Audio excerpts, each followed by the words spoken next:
programa ang aming layunin. Isang bansa na sana ay hitik sa kaunlaran, hitik sa kaligayahan, at hitik din sa kapayapaan. Isang bansa kung saan layunin po namin ni Senator Grace magtatag na isang gobyernong may puso. Finally, those involved in the fertilizer scam, Nagsimula sa Kongreso because if indeed that will be the position hanggang umakyat sa Senado. At ngayon, nangangarap na maging ikalawang Pangulo ng Republika ng Pilipinas Malamang hindi pa rin pasado. ang pambato ng lalawigan ng Sorsogon na si Senator Francis Joseph Cheese Escudero. Setyembre 2015 nang formal na inanunsyo ang pagkakandidato ni Escudero bilang katambal ng presidential candidate na si Senator Grace Poe. Ang ating pangalawang Pangulo, Senator Cheese Escudero. Oktubre 2015 nang formal na naghain ng kandidatura sa Commission on Elections o COMELEC sina Poe at Escudero.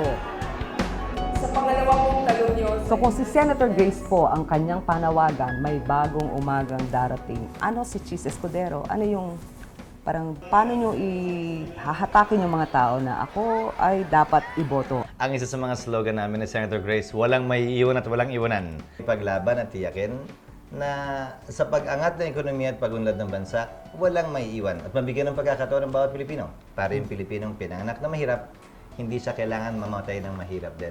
Makikita po natin ang magandang resulta. Ang narrative na gustong itahak ni Senator Grace at obviously si Senator Cheese din ay reformers sila. So isa ang kailang tinatahak na messaging. That is yung bagong Pilipinas, tulungan natin as a country ayusin ang ating bayan. bigat na bigat kada kayong anin, masantos yakap. Independent o walang partido ang tambalang Poe Escudero. Yun yung pagiging independent, ilinaw lang natin yun. So, ibig sabihin, wala kayong partido o political machine to speak of. Saan galing yung organisasyon ninyo? Paano nyo kambyo yan sa kampanya na... Parallels at volunteers. Pero Okay. kung titingnan natin ang kasaysayan ng ating halalan, hindi naman nakakaboto ang partido. Maraming tumakbo sa nagdaang panahon. Kompleto ang kanilang mga partido. Nandyan si Mitra, nandyan si De Venecia, at tila ngayon yung makinari pareho din ng LP at ni Secretary Rojas. Pero sa dulo, tao pa rin ang nagdesisyon, hindi naman yung partido. Malapit si Escudero sa pamilya ni Grace Poe. Naging tagapagsalita siya ni Fernando Poe Jr. o FPJ nang kumandidato ito bilang Pangulo noong 2004. Sabi nila, kayo daw yung naging tanging kaibigan o isang malaking kaibigan nung campaign ni FPJ. Kaya yata nagsimula yung friendship ninyo. No? Parang, paano ba yun talaga? Ano yung relasyon ninyo kay Senator Grace? Mas malapit ako kay FPJ at kay Susan. JSP, ang tawag ko, Susan Roses, kesa sa kanya.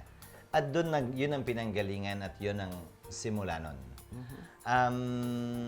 Dahil sa naging papel ko ng 2004, yun ang naging dahilan ng pagiging malapit ko sa pamilya nila, sa pangkalahatan. Hindi naman talaga sa kanya mismo personally. Okay.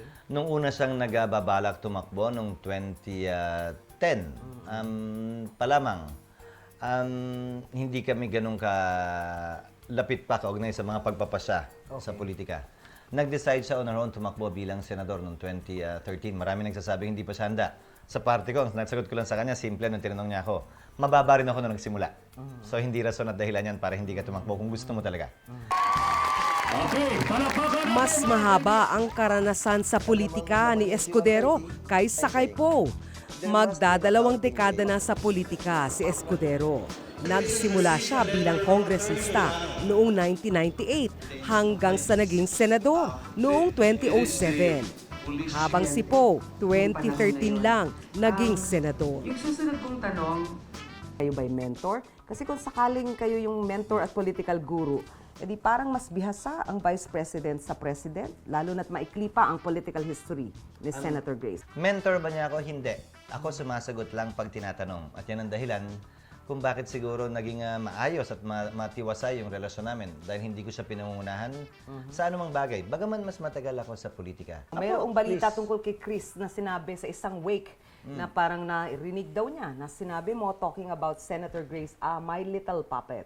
Never nangyari at hindi ko rin yata alam na nasabi sinubukan namin pa-confirm yung pahayag na yun. Hindi Ni naman Chris, hindi daw. Hindi naman nasabi o sinabi yun. Kaya mahirap magkomentaryo sa mga ganyan. Narinig ko na rin yan. Hayaan mong sagutin ko. Alright, go. Puppet, Rasputin, charlatan. Tinignan ko pa sa Google kung ano yung sabihin nun.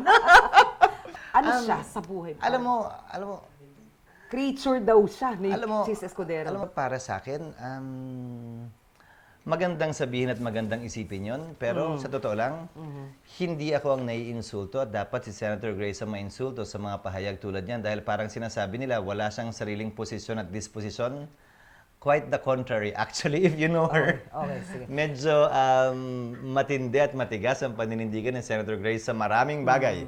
At marahil kulang lamang sa pagkakakilala sa kanya ang ilan sa ating mga kababayan. Kaya yun ang sinasabi at iniisip.